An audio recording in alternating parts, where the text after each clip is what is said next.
C'est Tom et David sur RMV de 14h à 18h. Bonjour, ladies and gentlemen. Mesdames et messieurs, bonsoir. Est-ce que tout le monde va bien? J'espère que oui. En tout cas, nous au studio, on est ravis d'être avec vous encore une fois cet après-midi, 14h07 sur RMV. Et nous sommes, comme tous les jours, avec mon ami, mon frérot d'antenne, Monsieur Standing Ovation pour Monsieur David. Merci. David. C'est bon, asseyez-vous. Salut mon David, ça va? Ouais, bien, et toi? Bah super, tu vas nous parler de quoi aujourd'hui? Non, je le sais déjà, mais... Déjà, je suis, comme le dit le jingle, ils ne savaient pas quoi faire de nous. Est-ce qu'ils savent aujourd'hui encore quoi faire de nous? Non, je crois pas. Mais sachez qu'hier, très grosse émission, hein. C'était une très bonne émission, très suivie. Ouais, il paraît que vous nous avez suivis. Ouais, et franchement, ça fait très très plaisir. Merci encore à Alex, peut-être qu'il nous écoute, Alexandre, qui était venu nous parler hier de ses expériences jeux télé. Et j'espère qu'il reviendra très rapidement. On va essayer de voir ça ensemble.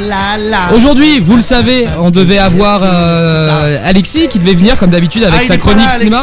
Malheureusement, petit souci de santé, petit souci de santé pour mon ami Alexis. Grave au moins. Il m'a pas rappelé, donc je suppose que tout va bien. Une petite fatigue peut-être passagère. Néanmoins, il sera pas là aujourd'hui. On te souhaite un très bon rétablissement, mon cher Alexis, et on espère t'avoir peut-être la semaine prochaine, en espérant que tu ailles mieux pour on va reprendre ta chronique cinéma.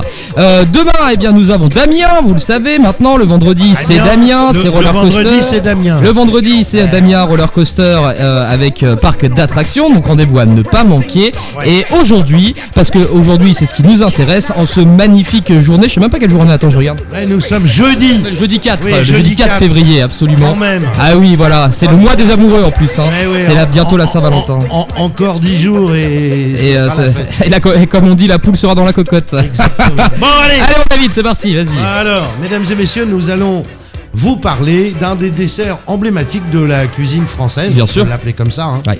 La Belle Hélène, la poire Belle Hélène. Ouais. La poire. La poire, exactement. Belle Hélène. Alors, on va déjà un petit peu recréer le contexte. Ouais.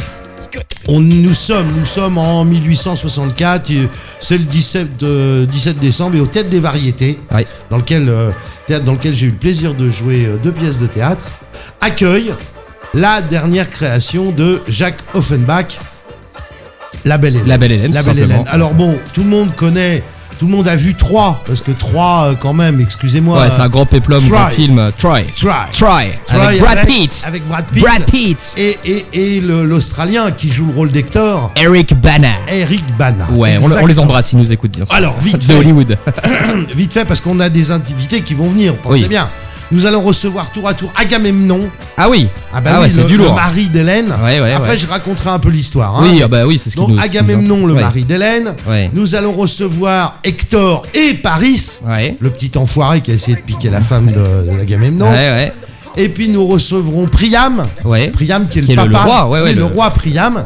Et puis qui nous recevront d'autres. Déjà, ça fera déjà. Ça sera pas mal si Achille passe faire un petit coup. Mais il y a Achille qui vient aussi. Il viendra Achille, mais il viendra après Hector. Parce que vous le savez que ces deux-là, c'est même pas qu'ils se détestaient, ils se sont battus par personne interposée. Enfin, on les a fait se faire combattre par personne interposée. Alors, qu'est-ce qui passait à Troie?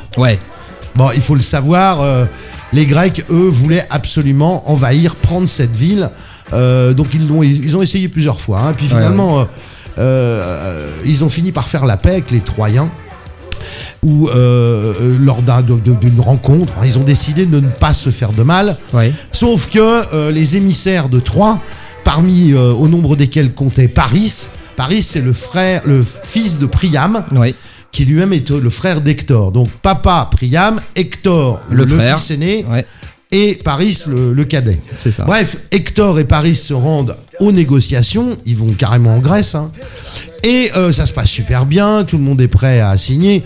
Faut savoir que à cette époque-là, les Grecs, c'était quand même des gros lourdeaux, quand même. C'était des vats en guerre, on peut dire carrément. Ils avaient ce besoin d'expansion qui a foutu le feu au pays, quoi, carrément.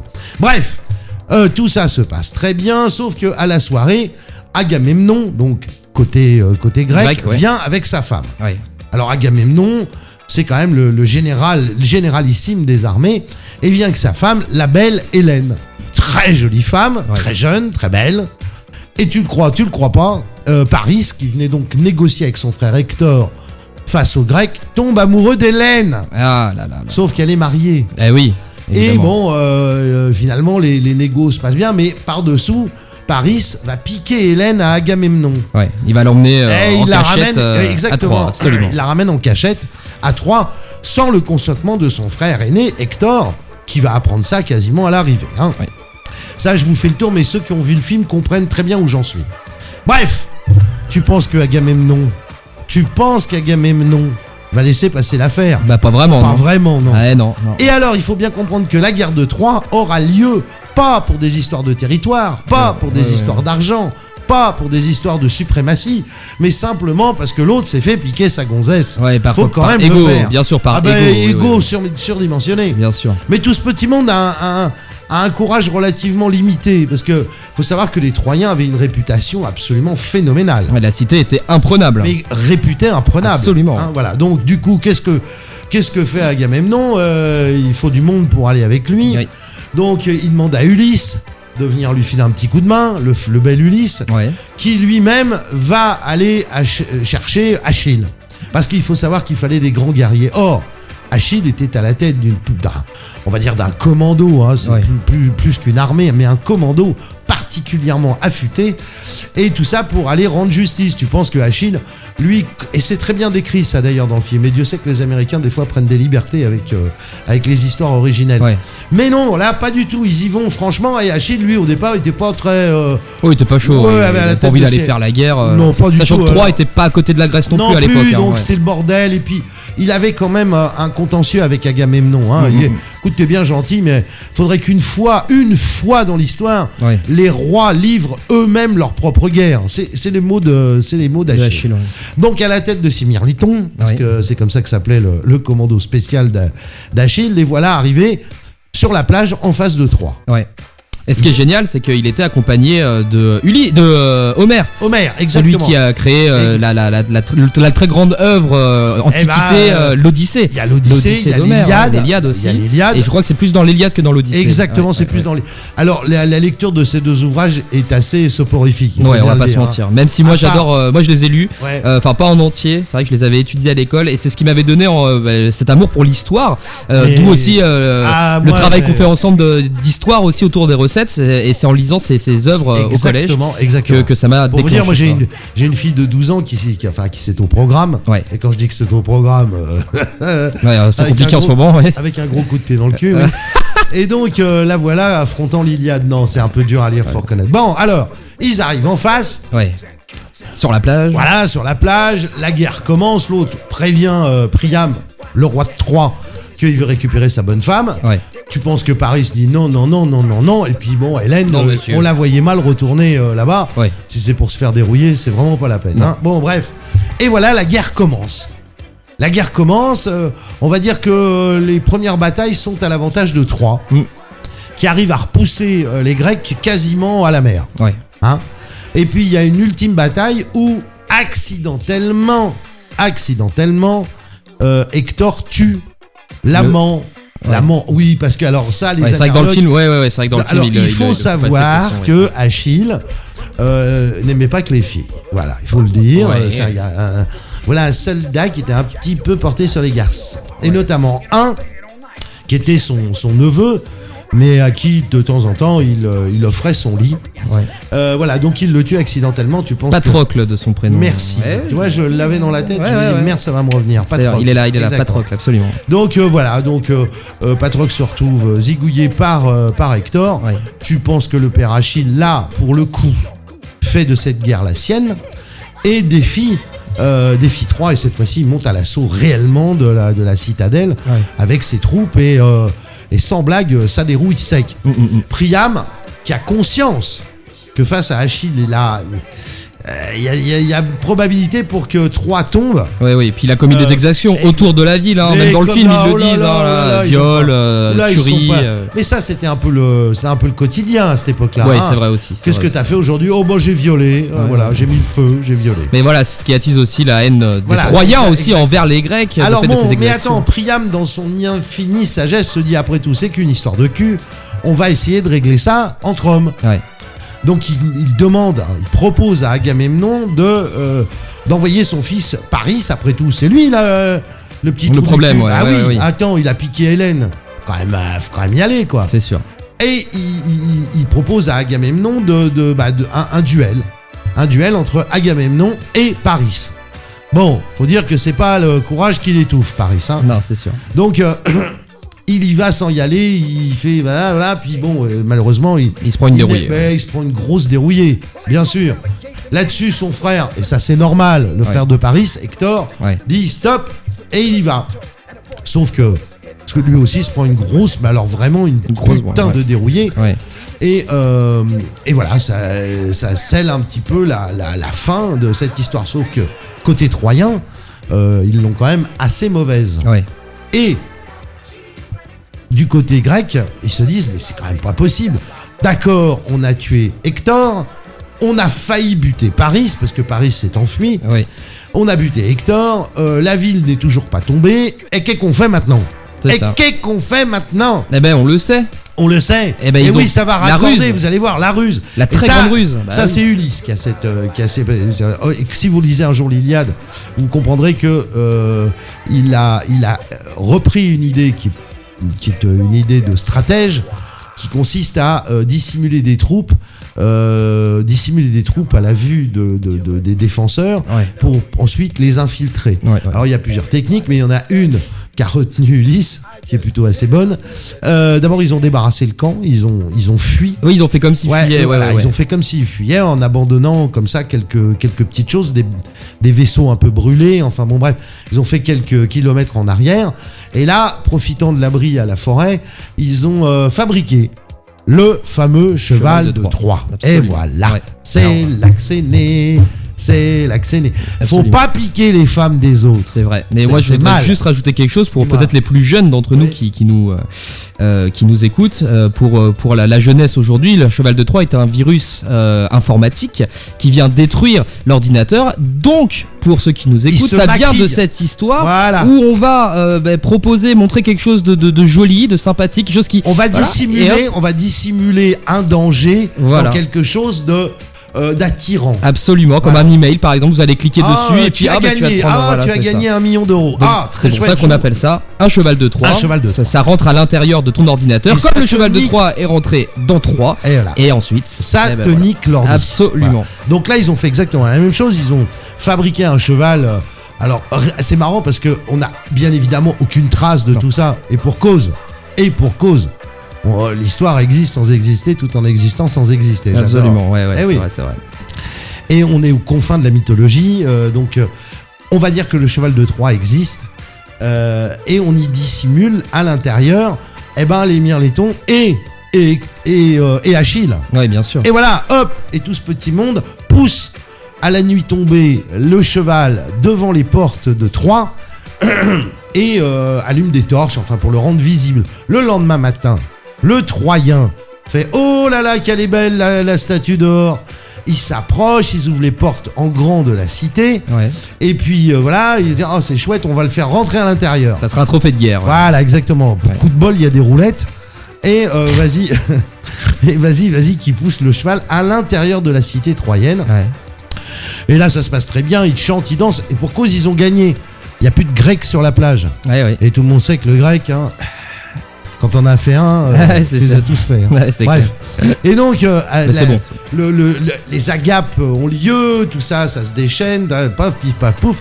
Et au cœur de la fête, tout le monde est plus ou moins un peu bourré, tout ça, ça baise dans tous les coins. Oui, on est quand même à une époque où tout ça. La sexualité est très libérée. Les débridés même. Débridés, absolument. Et donc, à ce moment-là, les Grecs cachés dans le cheval de Troie, les Mirlétons et Achille, sortent. Sortent du cheval de Troie, hop, se répandent dans la ville et là assassinent à tour de hache, à tour de glaive, quasiment toute la population de Troie. Que cherche Achille ? Il cherche Paris. Il cherche Priam, qu'il finira par tuer. Achille court après Paris. Paris qui est quand même à l'origine de tout ça et il voudrait bien remettre la main sur Hélène. Bien sûr. Parce que derrière il y a Agamemnon.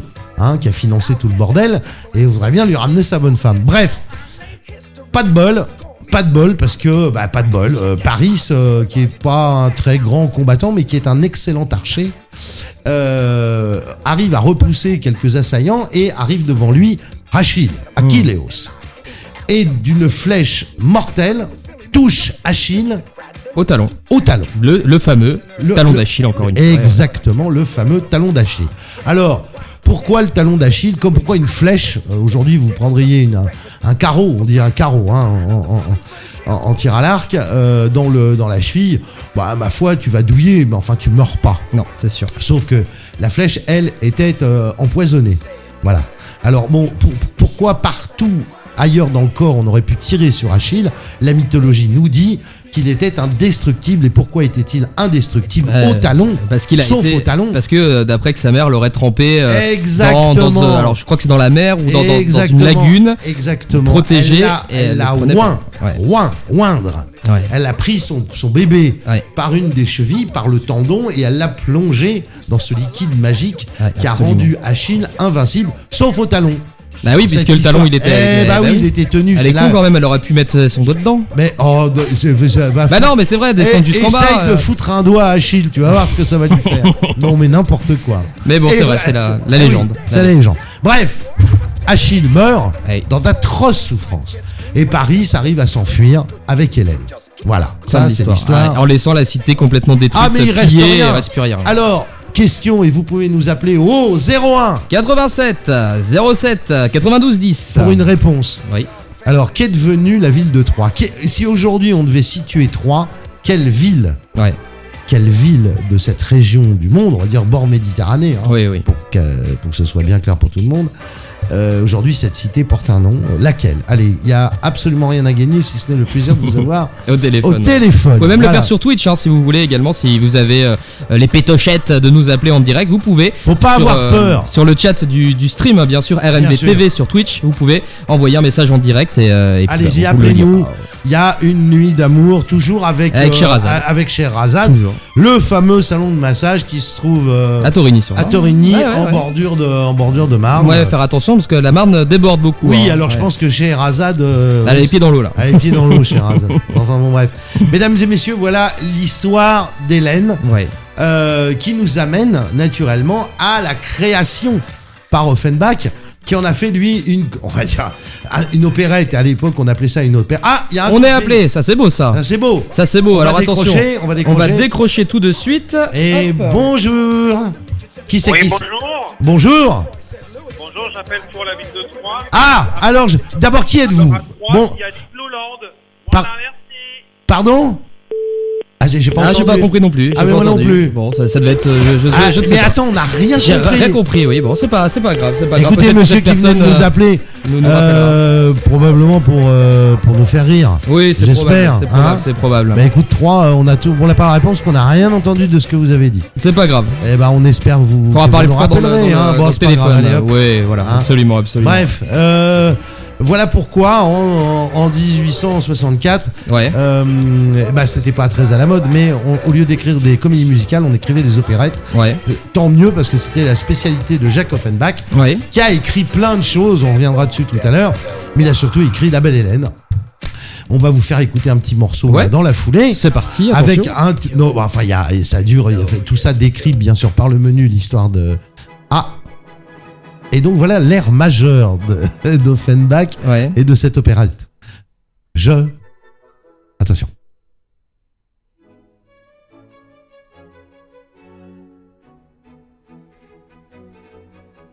Il va pas chanter là. Me dis pas que c'est que le symphonique. J'ai bien l'impression que si. Non. Ouais, je vous jure. Alors ça c'est, je sais à qui je vais appeler. Ouais, tu vas appeler qui? Je vais appeler quelqu'un là. À la pause dans quelques minutes là. Bravo. Bref. Allez, on continue. Encore 2 petites minutes, 14h30 bientôt. Allez, bien sûr. Allez, La Belle Hélène. Donc là-dessus, vous imaginez bien que c'était une création, et cette création, elle a littéralement renversé. Je crois qu'on nous rappelle. On nous rappelle. Allons-y. Allô. Oui, allô. Oui.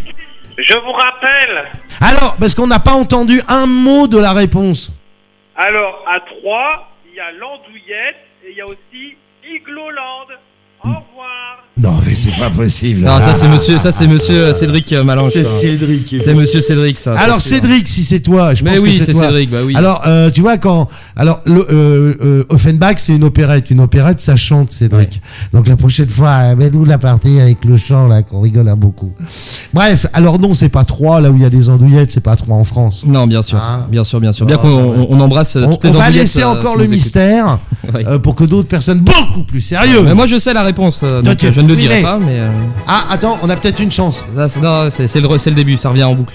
Ah bon? Et là, ça... Ah bon, c'est reparti. Voilà. Donc on n'a aucune chance d'entendre. On n'a aucune chance d'entendre une jolie voix. L'époux de la reine, de la reine, de la reine. Le roi est là, le roi est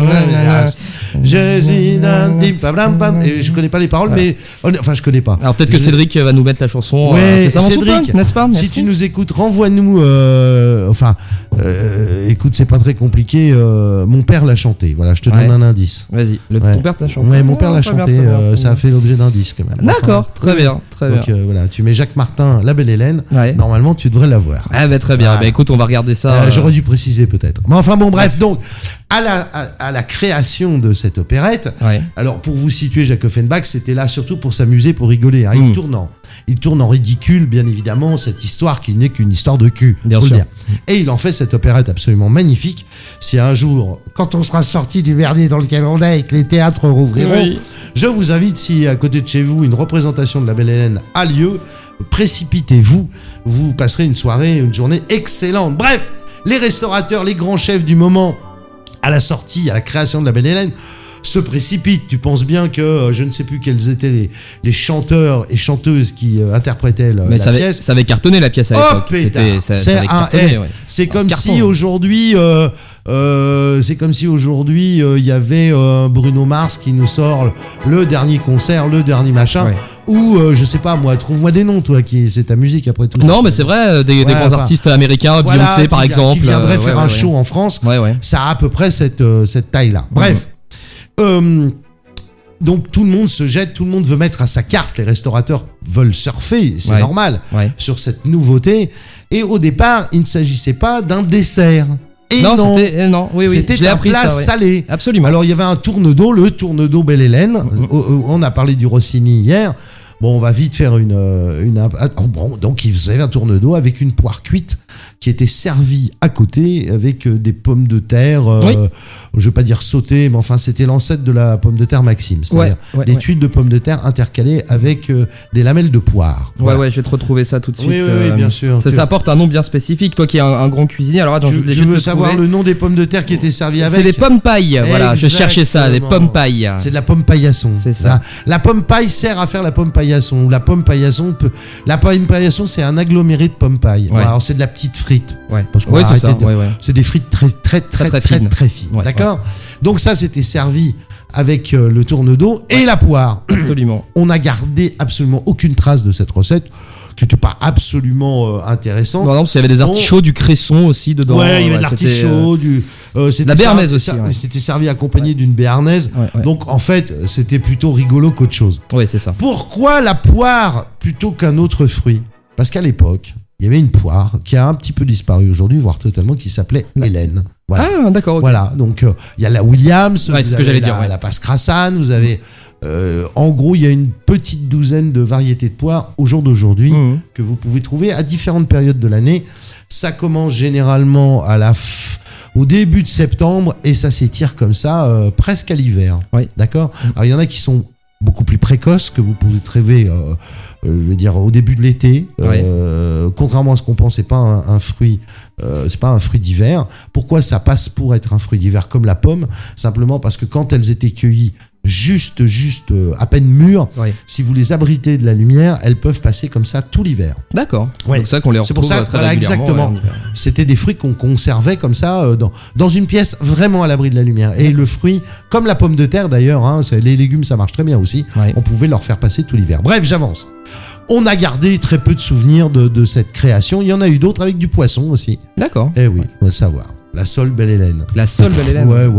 Mais honnêtement, tu veux que je te dise, sans intérêt. Et puis un jour, il y a un grand pâtissier, un grand chef, Honoré, Saint-Honoré.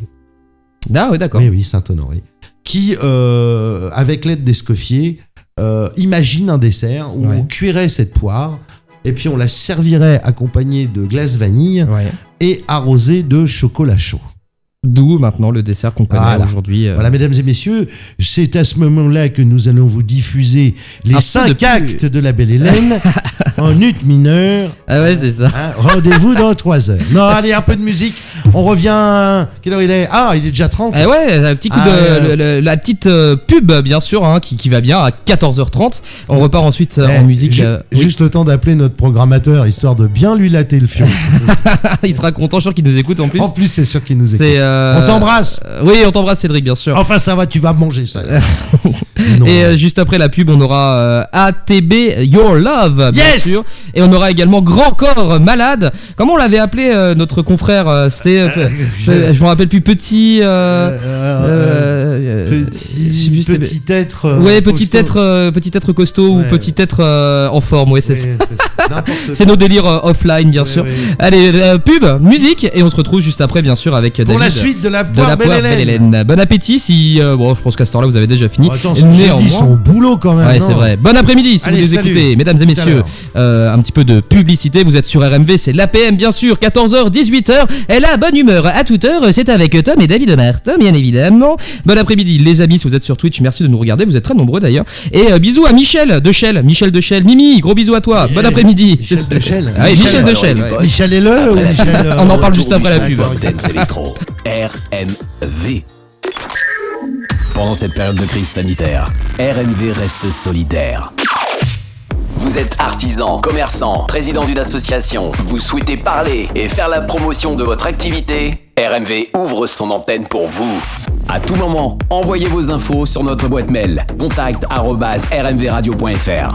RMV, votre radio locale à Marne-la-Vallée, est là pour vous. Alors n'hésitez pas et contactez-nous dès maintenant. contact@rmvradio.fr.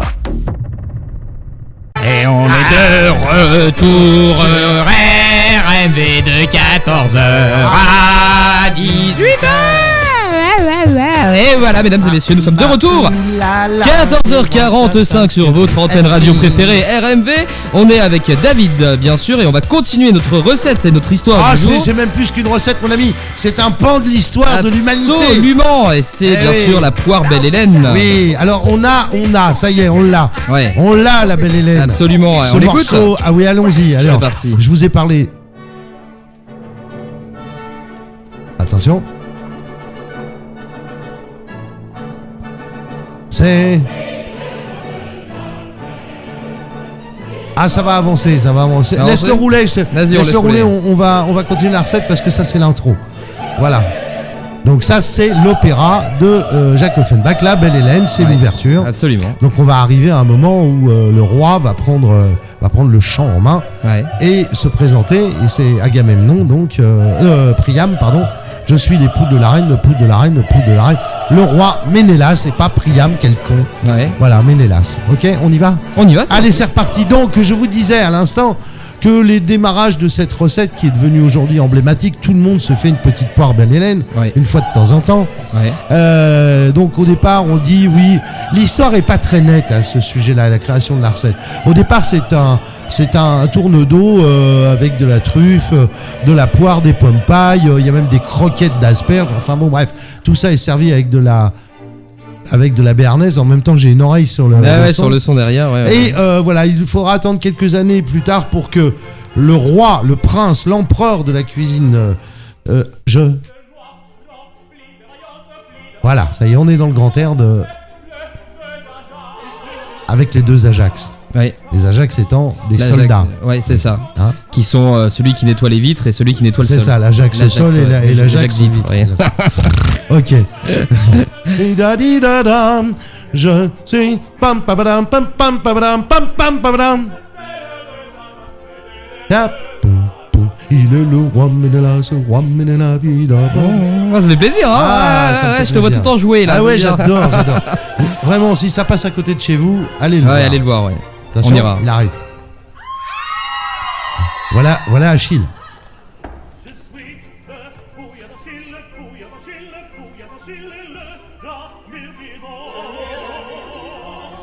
Les mirlitons d'Achille. Absolument. Ah, t'es tout content? Ah, ça me... J'adore. Ouais. Bon, enfin, c'est un peu vieillot pour ceux qui nous écoutent. On est assez loin de... À 19e siècle en même temps. Ah oui, 19e, début du 19e. Enfin, oui, on va dire fin du 18, début du 19e. Bon, on retourne à la recette. Allez, c'est Escoffier. Oui, encore une fois Escoffier. Escoffier, oserais-je dire. C'est un immense. On n'est pas sûr du coup. Hein. Donc, ce que je vous livre là... même sur internet, ils sont assez moyens sur le coup. Bon, on va dire que c'est Escoffier. J'adore, tu le fais. Tu connais tout par cœur, il s'arrête au bon moment. J'arrête. Le bon roi Ménélas. Enfin bref. Non, Escoffier, qui a commencé sa carrière à Nice dans un hôtel du bord de la mer, et puis un jour a été débauché, je vous raconte très vite, et pour être embauché dans un restaurant parisien qui à l'époque était assez connu, avait la cote, qui était le Petit Moulin Rouge, rue d'Antin, pardon, excusez-moi. Voilà, c'est tout. C'est là qu'a démarré Escoffier. Bref, on suppute, sans mauvais jeu de mots, qu'il est à l'origine de la création, cette fois-ci, du vrai dessert. D'accord.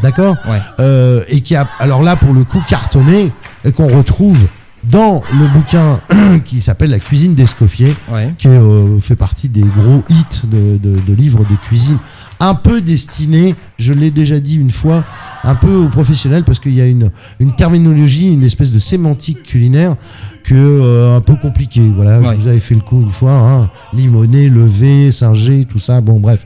Donc c'est pas très accessible. Ceci dit, vous allez sur internet, vous regardez, il y a des recettes. Alors moi, je vais commencer à vous livrer, pardon, excusez-moi, la vraie recette des poires Belle-Hélène. Mais avant toute autre chose, pour faire bon poids, nous allons accueillir notre premier invité de l'après-midi. Oui. Je veux parler du cocu. Monsieur Agamemnon. Monsieur Agamemnon. Mesdames et messieurs, un tonnerre d'applaudissements pour Agamemnon. Agamemnon. Bonjour Agamemnon. Quoi? Oui, bonjour. Bon, alors vous êtes un peu le cocu de l'île. Oui, alors déjà je suis pas très content. On vient de me piquer ma femme. Oui, d'accord, voilà. Vrai, ouais. Hein, moi je prends mes hommes, tout ça pour aller la récupérer. Bon, voilà, vous l'avez bien expliqué. Ouais. Néanmoins, là vous me dites, hein, vous m'arrêtez si je me trompe, hein. Je suis Agamemnon, hein, quand même, hein. Je suis pas Joe Clodo, hein. Ouais. Alors, j'ai peur. Faites bien attention à vous. Moi, je vais vous dire, là, je vous écoute. Je dis qu'en plus, vous avez fait une recette de cuisine sur le nom de ma bonne femme. Bien après. Bah oui, on s'est moqué. Non, mais vous vous moquez en plus. Bah oui, parce que un cocu ressemble un peu à une poire. Ouais, bien sûr. Allez-y, continuez vous. Vas-y, continue. Vous allez m'envoyer Achille. Ah oui, je vais t'envoyer Achille à te faire de la purée, de l'Achille Parmentier. Le fameux Achille Parmentier. Faire du Achille Parmentier, moi, tu vas voir. T'écraser. Hein? Rigole. Alors, est-ce que vous avez finalement vous n'avez pas récupéré votre femme? Bah non, je l'attends toujours. Je suis toujours à la maison. Pourtant, je lui ai réservé une chambre avec plein de petites choses, plein d'outils, pour un peu la récompenser de m'avoir abandonné quand même. Hein, on va pas se mentir. Elle va se prendre une bonne dérouillée. Mais elle est toujours pas rentrée. Non mais attends, c'est normal. Comment ça, c'est normal? C'est normal. Aujourd'hui, on considère que c'est normal. Oui. Hélène, elle était avec un vieux. Vous aviez. Non, je suis pas vieux. J'ai 54 ans. Je suis pas vieux, non? 20 ans, vous séparez quand même. Plus que ça. Plus que ça. Oui, elle était très jeune. Oui, dans ces eaux-là. Moi j'en avais une bonne cinquantaine. Ah oui, donc on va plutôt dire 30 alors. 30 ans. Et alors, l'âge c'est quoi? Eh ben elle est partie avec Paris. Et alors plus jeune. Et on est où ici? On est à Paris ou on n'est pas à Paris? Oh l'autre, bien sûr. Et en plus il a une ville à son nom, Strouduet.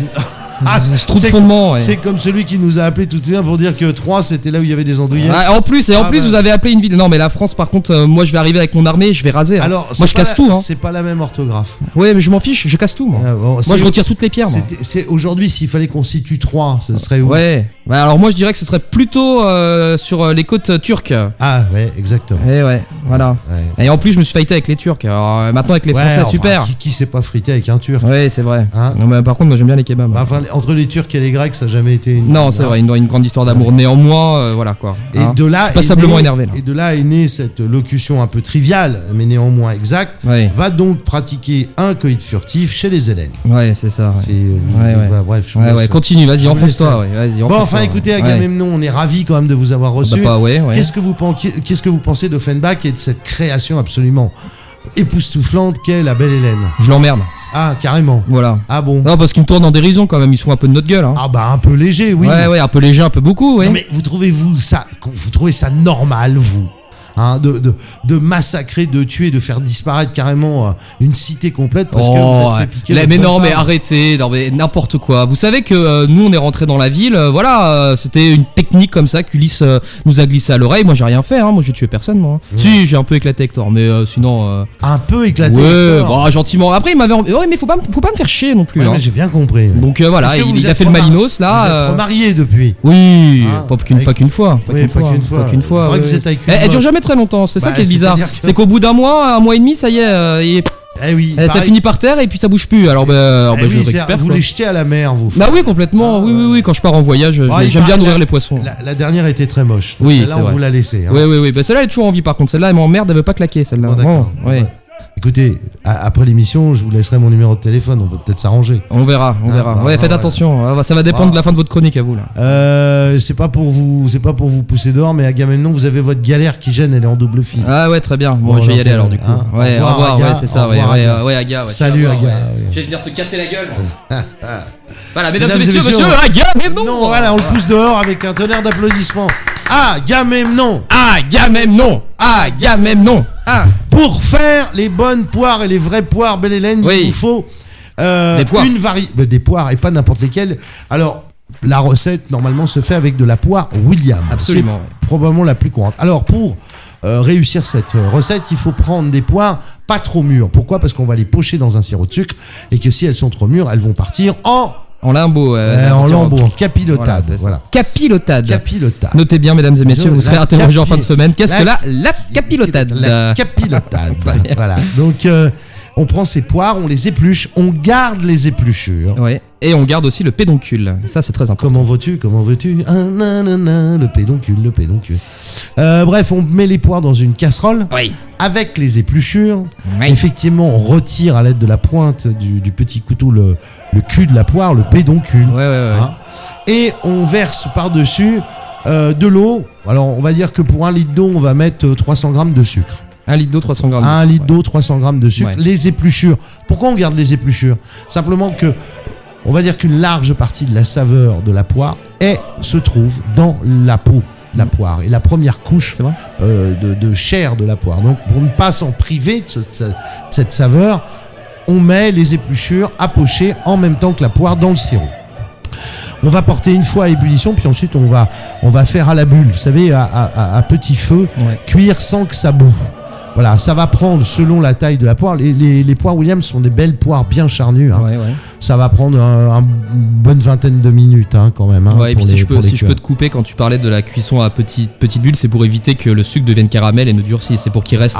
Si tu fais du caramel avec le sirop de sucre qui va servir à pocher les poires, il faut mieux qu'on appelle tout de suite la caserne de pompiers parce que là, ça va partir mal. Ouais, non, ça va faire. Non, mais c'est pour contraster avec la pomme d'amour par exemple. Où là, on va faire monter un peu plus. Alors, chose importante, quand on épluche ces poires, on essaye de garder la queue, la tige qui est au sommet de la poire. Parce que c'est un élément de décoration qu'on retrouvera un petit peu plus loin. Bref, donc là, on a fait notre sirop de sucre, on a laissé cuire, c'est ça, 20 minutes, c'est bien. Pas trop, vous allez comprendre pourquoi. Allez, dès que le couteau pénètre la poire à l'endroit le plus large et qu'elle va jusqu'au trognon sans effort, la poire est pochée. Là, on va sortir les poires, les mettre à égoutter et laisser refroidir le sirop de sucre. Hop, on peut le passer même au chinois pour retenir les épluchures. Voilà, ça c'est la première étape. Deuxième étape, le chocolat. Ouais, là c'est intéressant. Ah oui, alors on prend du chocolat noir, si possible minimum 65%. D'accord. Pabadam, pom pom pom pom pom pom. Oh, j'adore. Donc on prend notre chocolat, on le casse. Il nous faut pour 4 personnes. Donc les 4 poires. Et pour 4 personnes, il vous faut à peu près 300 grammes de chocolat, quoi.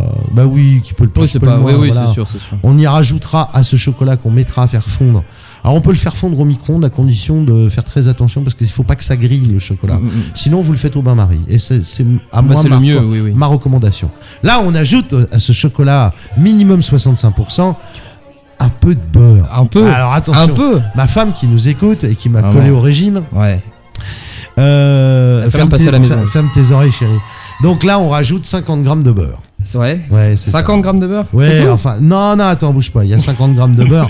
Déjà que dans la vraie recette, il y en a que 20 grammes. Je viens de jeter un petit C'est vrai ? Ouais, mais moi je mets 50 grammes, bah oui. Ouais, c'est il y a de beurre, meilleur c'est, on va pas se mentir. Mais oui.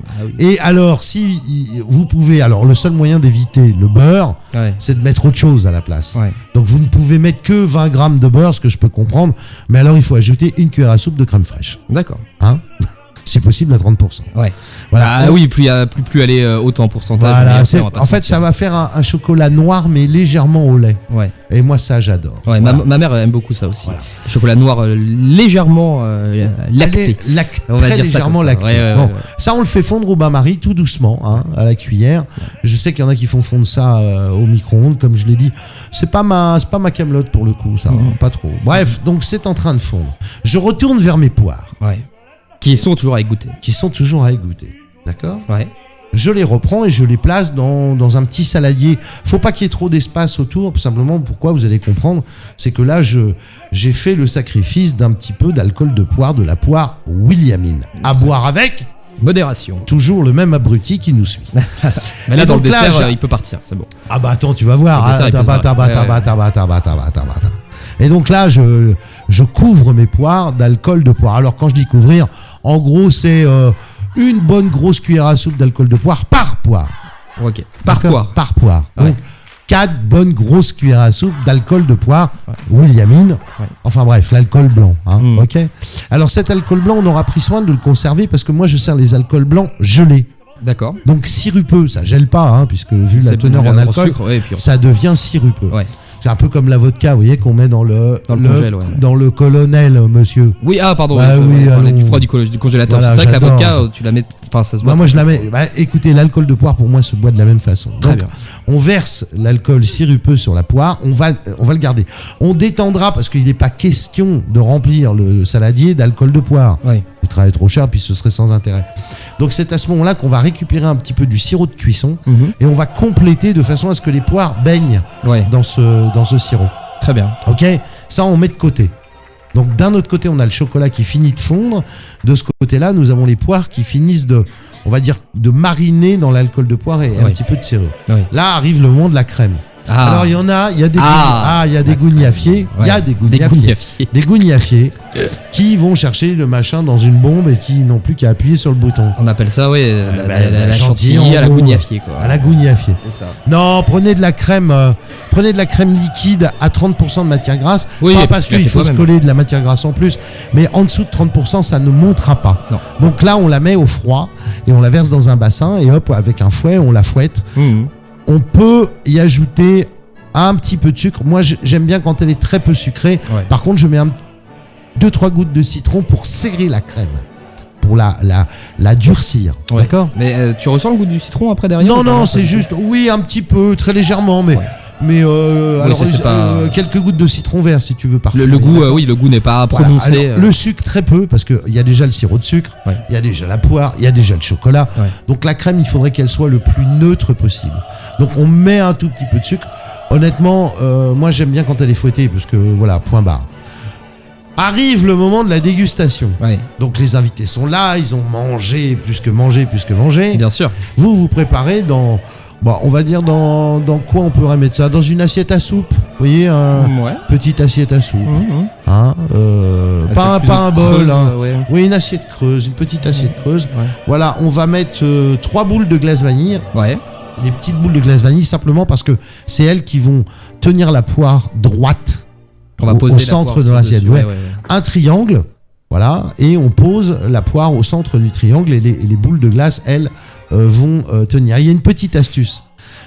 Préparez les boules de poire en triangle dans les assiettes et délicatement remettez-les au congélateur. Ouais, ça vous permet de préparer ces assiettes un petit peu à l'avance.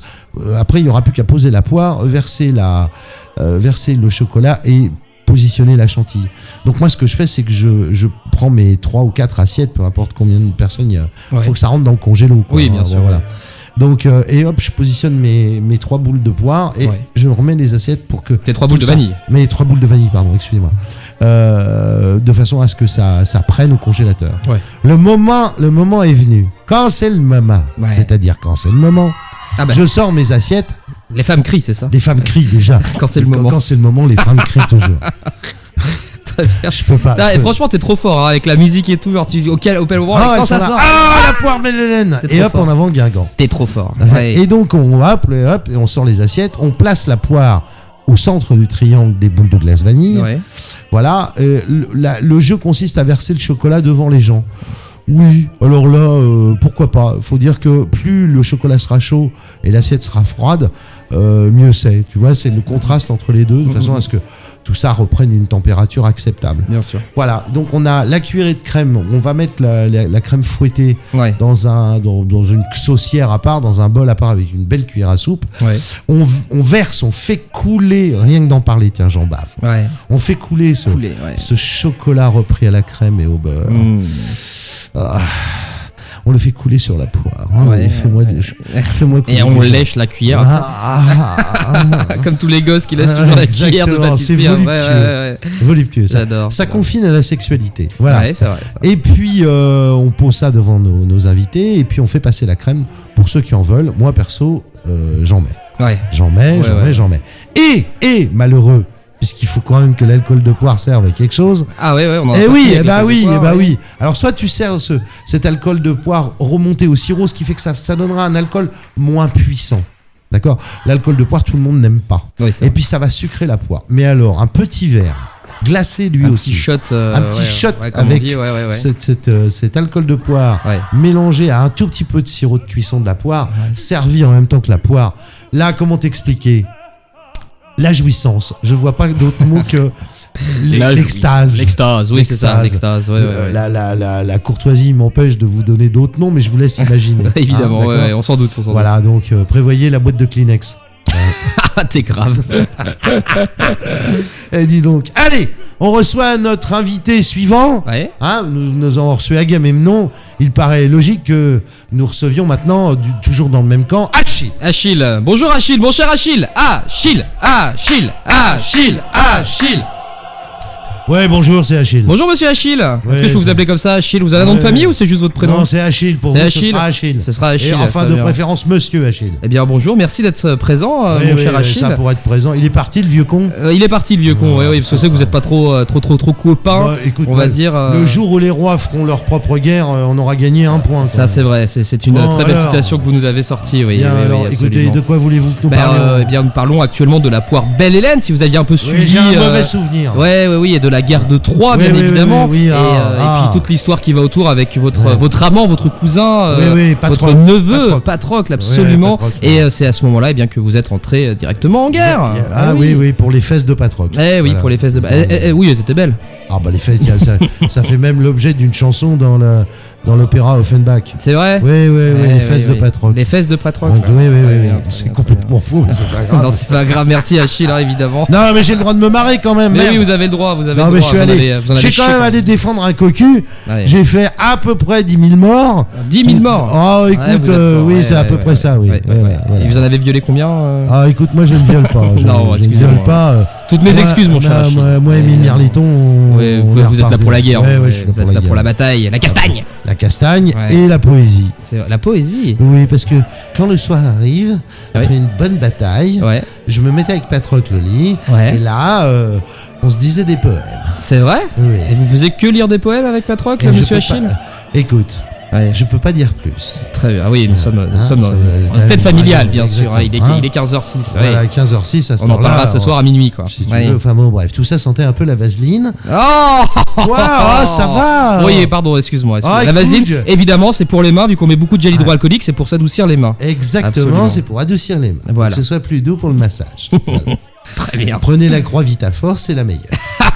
N'oubliez pas les cachets de la baie-souris. La baie-souris aussi. La jouvence de la baie-souris, on embrasse bien fort. Et puis un petit peu de... Comment ça s'appelle pour derrière, là, quand on a mal. Du mascarpone ? Du talc. Du talc. Pour les hémorroïdes. Ah, de la crème hémorroïde, oui. Le nom m'échappe. Enfin bon, bref. Oui. Et donc voilà, c'est ma recommandation. Très bien. Donc écoutez, moi j'ai fait la guerre, j'ai pas réussi à gauler la petite Hélène pour la ramener, par contre je me suis ramassé une flèche dans le talon, alors ça merci bien. Ouais bah oui, on se rappelle votre divine mythologie qui expliquait que votre mère vous aurait trempé dans une eau sacrée, dans une eau bénite, dirons-nous, une eau surnaturelle, qui vous conférait qui vous conférait une invincibilité, tout simplement. Alors, ça porte un nom, mon ami. Alors, dites-nous, mon cher Achille. Et tiré là aussi de la mythologie, Mithridate. Mithridate. Oui, le mythe de Mithridate. Mithridatiser, ça veut dire rendre invincible. Très bien. Tu es, par exemple, toi, mithridatisé contre je sais pas contre quoi. Pas grand chose en fait, Achille, je vais pas vous mentir. La polio, parce que tu as été vacciné. Ah oui, c'est vrai.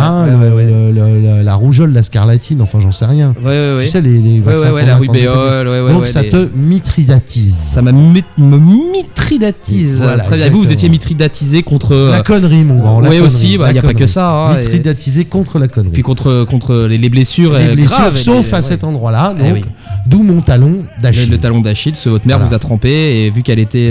On dit aujourd'hui, un tel a un talon d'Achille, c'est ça. Voilà, par exemple, toi tu mets tes doigts dans ton nez, oui. C'est ton tendon d'Achille. Mon talon.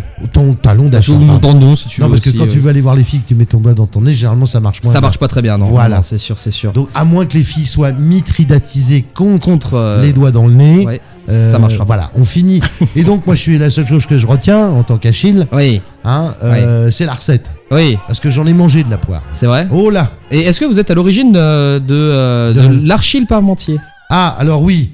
Ah, c'est vrai en plus. Un peu. L'Achille Parmentier. Oui. C'est-à-dire c'était bien avant que Parmentier découvre la pomme de terre, mais nous là-bas on savait déjà. Ouais. Alors pour faire un bon Achille Parmentier, ouais. Prenez une dizaine de Troyens. Ouais. Que vous passez à la moulinette. Ouais. Et puis vous prenez les pommes de terre, vous faites cuire, puis vous les écrasez, et puis vous mettez une couche de Troyens hachés, une couche de pommes de terre, un peu de gruyère, 2-3 morceaux de beurre, et direction le four. Et là, vous avez un très bon Achille Parmentier. Ben, merci beaucoup. Voilà. J'espère que vous avez tout noté, bien sûr. Bien sûr. Allez, je vous laisse parce que j'ai mon chat en double fil. Oui, il y a pas Agamemnon et son galère. Sa galère. Putain, on n'a pas fini dans ça. Monsieur Achille, merci beaucoup. Mais je suis heureux d'avoir pu vous éclairer. Et n'oubliez pas, la force est avec nous. Allez, très bien. La force est. Voilà, chers amis. La force est avec vous. C'était donc Achille. Très bien, merci Achille en tout cas. Très bien. Très bien. Alors, pour revenir un peu à la recette, parce que on l'a pas tout à fait terminé. Il reste encore une petite chose. Ah oui, il reste une petite chose. Vous savez à qui nous devons l'arrivée de la poire en Europe? Non, parce que c'est pas au départ un fruit très européen. Ouais, c'est plutôt un fruit d'Asie, non? Non, c'est un fruit sud-américain. Ah, encore sud-américain. Ouais, vous êtes très sud-américain, David. C'est pas ça, c'est que en fait, il se trouve que pourquoi à chaque fois ça atterrit sur la table de Louis XIV? Simplement parce que c'était la première fois qu'il y avait une marine suffisamment costaude avec des navires suffisamment puissants pour aller à la découverte des nouveaux horizons, des nouvelles terres. Bien sûr. Et à chaque fois, ces gens revenaient. À part Cortés qui a brûlé ses vaisseaux en arrivant en Amérique du Sud, mais les autres revenaient et donc ils ramenaient dans leur coque plein de choses, le chocolat, ils ont ramené les fruits, ils ont ramené plein de plantes, plein de légumes, plein d'épices, à cette époque, plein de soie, plein d'or, plein de pierres précieuses. Et au milieu de tout ça, il y avait à chaque fois un fruit ou un légume original. Ouais, et puis on arrivait, la pomme de terre n'est pas européenne au départ, elle est de l'autre côté de l'océan, elle est aussi, elle, sud-américaine. Voilà. D'accord, c'est bon à savoir, je ne savais pas. Voilà, nous allons recevoir tout de suite un petit peu de musique peut-être. Oui, un petit peu de musique, oui. Parce que derrière, j'aimerais qu'on reçoive Hélène. Ouais. Paris, on va les faire venir tous les deux ensemble. Ouais.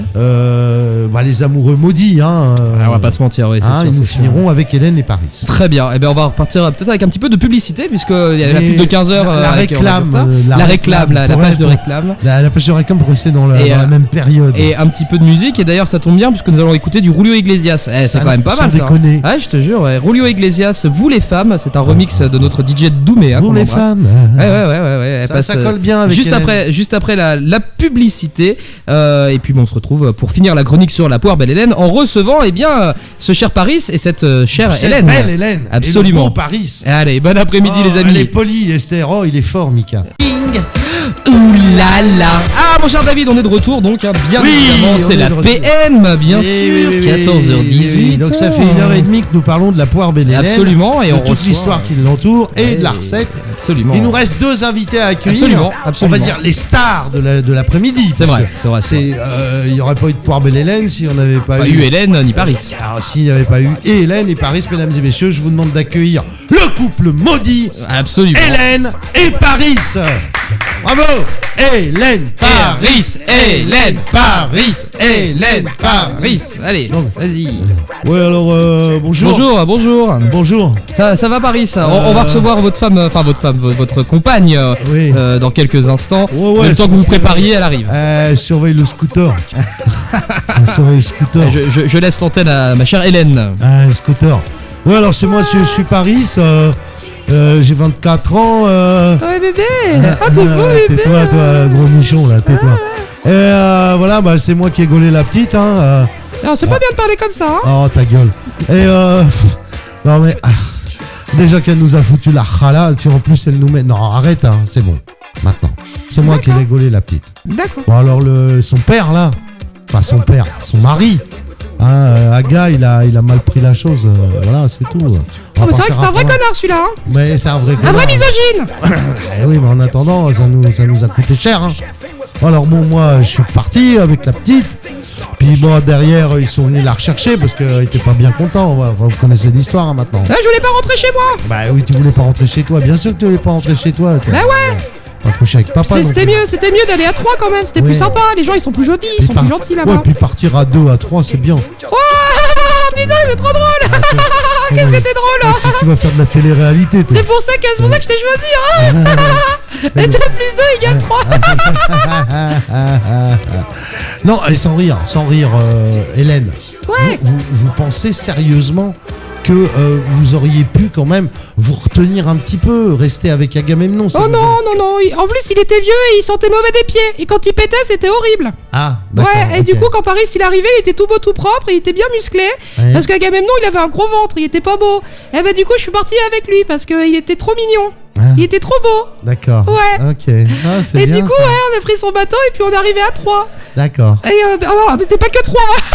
On était plusieurs centaines, mais c'était la blague. Vous avez pas joué dans une émission de télé-réalité? Tu m'as démasqué, ouais. Je joue dans Les Anges de la télé-réalité. Ah oui, c'est ça. Je disais parce que du coup, j'essaye de me reconvertir. Ah oui, je comprends. Ouais. Et, ceci dit, vous avez un petit avantage, c'est vous êtes à peu près dans le même QI, quoi. Non, mais c'est pas une histoire de QI. C'est une histoire de cul. Voilà, elle est prête. Bah oui, moi je suis trop contente d'être là. En plus, moi je voulais vous parler que j'ai appris la semaine dernière à faire des additions et des soustractions. Ah bravo. Alors là, bravo. Facile, hein, très bel effort. Ah ouais. Alors 6 plus 6. Attends, je compte. Alors ça fait 1, 2, 4, ça fait 9. 9, très bien. 6 plus 6, 9. 6 plus 6, 9. Parce que je sais compter sur mes doigts. Regarde. 1, 2, 5, 14, 29, 7, 4. Et voilà, 29. Ouais. Bien. Ouais, avec une seule main, j'arrive. Bien sûr. Comment t'écris mitridatisé? Parce que là tu m'emmerdes là. Les chiffres et les lettres quoi. Non mais moi je parle pas de ça. Allez, mitridatisé. Alors ça s'écrit avec un H. Ouais. Q. Oui. W. Oui. F. Y. Date. Alors t'as avec pas un oublié D. Le Z, des fois aussi. Non, il vient après. M'embête pas. Après il y a un D. Il y a un B. A. T. Et RMV. Voilà, c'est bien. Bravo. Voilà. Donc vos projets, Hélène. Oui. Parce que bon, là maintenant. Oui, c'est ça. J'adore parce que quand tu parles, il y a ton double menton qui bouge. Tu t'imagines qu'il y a quand même 1 millier de personnes qui sont mortes pour tes fesses? Non, c'est pas vrai. Ils étaient, je les ai tous comptés. Ouais, alors, ça doit être chouette. Alors c'est un peu long, je me rappelle plus, mais ça fait beaucoup, hein. Juste pour moi. Bon, donc t'es amoureuse de Paris. Ouais. Tu es rentrée. Ouais, c'est vrai qu'il est beau en plus, t'as vu. Ça, c'est sûr qu'il il est beau. bien monté en plus. Ah oui, il est bien monté Paris. Ouais. Enfin bref. Il a des rues, il y a même une ville à son nom, tellement il est trop fort. T'as vu, hein? Oui, Est-ce que tu connais une ville qui s'appelle Agamemnon, toi? Non. Eh ben moi je connais une ville qui s'appelle Paris. Ouais. Ah c'est dardu quoi, j'ai mis la main sur le bon gars, tu vois. Non, mais on force un peu, mais c'est pas loin. Hein. Ouais, c'est vrai. Hein? Ouais. Bon, on va reparler à Paris un petit peu. Oui. Bon, vous avez fini de vous moquer de ma femme là? Ouais, t'as vu, ils sont pas gentils, hein. Non, mais c'est bon. Moi, chérie. j'essaye. En plus, je suis gentil. Je viens bénévolement. Mais bien sûr, je comprends. Chérie, remets du rimel, ça coule. Ouais, j'attends, je vais mettre du rouge à lèvres, je reviens. Voilà. Attends, tu sais ce que ça m'a coûté là, en string et en soutien-gorge là? Non, tu l'as vu la petite? Non, j'ai pas vu, non. Non, bah, non, mais tu imagines. Elle est coquette quand même, hein. Elle est pas vilaine, hein. Elle est pas vilaine, hein. Elle est un peu coquette. Non, elle est un peu coucouille quand même. Elle est nono. Oui, elle est nono. Un peu nono. Qu'est-ce que tu racontes? toi. Mais rien du tout. Bon, je vais être obligé de vous laisser parce que j'ai le scout, il attend. Ah, vous êtes venu en scooter du coup. Ah, vous êtes plus moderne que. Non, bah oui, c'est vrai que vous êtes le petit dernier de la famille. Les deux yeuves là derrière, non. Ouais, les vieux, oui. Donc, les vieux, on y va, Arlette. Ah, absolument. Arlette, vous l'appelez Arlette du coup. Entre nous, je l'appelle Arlette. Allez, vas-y. Ouais, ça ferme à 18h. Je vais te fermer autre chose, moi, à 18h. Ah oui, c'est vrai, il faut faire attention. Allez, wesh, salut. Ouais, moi je porte pas mon masque. Ouais, bah c'est ça. Ouais, voilà. Ouais, c'est bien. Allez, wesh, salut. Ouais, bisous. Ouais. Bah, bonne soirée, merci en tout cas, mon cher Paris. Merci à Hélène. Ok, très bien. Écoute, c'est bon, allez. Bon, alors, c'est bien, ils sont partis là. Oula là. Bon, mesdames et messieurs, les deux là, ils sont pas faciles. Non mais écoutez, pour revenir à des choses beaucoup plus sérieuses quand même. Bah oui. Il y a une autre version de la poire Belle Hélène. Hein. Ah. Oui. Ah. Il y a non mais c'est une petite variante. Oui. Hein. Si vous pouvez faire couler, alors c'est un petit peu plus compliqué parce qu'il faut vraiment que la poire après cuisson, après avoir été pochée, il faut que vous la refroidissiez. D'accord. Et on prépare un petit caramel si possible avec le sirop qui a servi à cuire. Bien sûr, on le filtre soigneusement pour éviter qu'il ne masse et on fait un petit caramel. Et une fois que la poire est froide, on fait couler le caramel et on le laisse prendre. Donc il va cristalliser autour de la poire. Il va durcir. C'est une deuxième version. Et à ce moment-là, on met le chocolat plutôt sur les boules de glace vanille. D'accord. Puis comme ça donne un côté craquant, ça donne un peu de texture à tout plat. Un petit côté croustillant. Ouais, c'est bon, c'est pas désagréable. Ça s'appelle c'est la poire revisitée par je sais plus quel chef. Au demeurant tout à fait talentueux. J'ai vu ça l'autre jour, j'ai trouvé ça très c'est une très bonne idée. Je vous dirai le nom du chef et je vous amènerai la recette Extabrupto. Très bien. Reprendre. Hein, j'aime beaucoup. Extabrupto, oui, tout à fait. Vous avez fait du latin, vous. Oui, absolument. Voilà. Mesdames et messieurs, merci à toi, mon cher David. Mon petit Lapinou. Oui, le petit Lapinou. Demain, nous